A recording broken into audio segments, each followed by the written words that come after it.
Yesterday, I talked about our need to slow down and to lean into the invitation to Advent, to reflect on the life of Jesus Christ.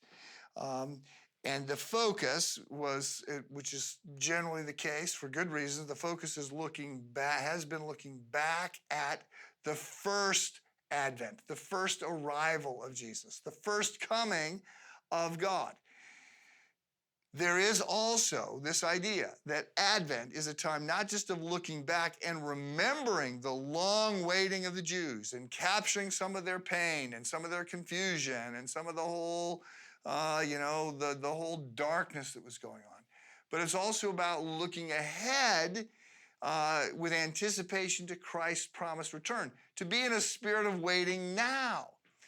So, again, the holiday season, there's lots to be celebrated about family and food and friends and presents and all that stuff. And there's precedent for presents. I mean, the wise men brought presents to Jesus. So we can talk our way into a lot of our traditions. But it is to be a time that's more sober and more reflective.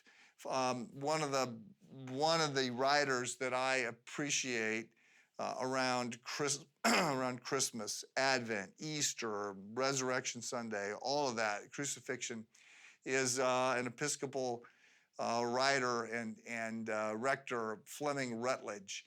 And her messages are short, but they're very powerful. She's just got a lot of literary gravitas about her. And she opens her Advent book by saying, Advent begins in darkness. And again, it does. It begins in darkness. It's not, it's Black Friday, get out there the first moment and, be all about buying stuff and consuming stuff and thinking about the holidays. It begins in longing and waiting. And that should be part of our disposition today. We live in a broken world, right? This is the land of the dying. It's not the land of the living. As I'm recording this in our studio in the basement of Christ Church, there's a funeral service going on upstairs. And this is the land of the dying.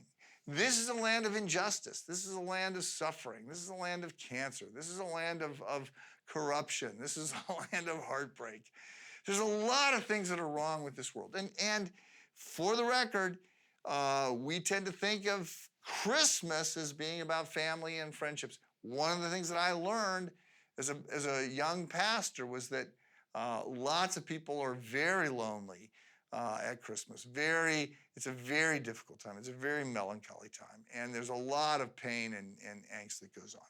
So we should capture some of that and say, yes, I was made for more than this. I long for more than this. I am looking forward to the return, that the one who came as a baby at that first Christmas promises to come again as a king and Lord at a future Advent. So Advent is about looking back to his first coming, and it's about the anticipation of his return, his second coming. Have a good day.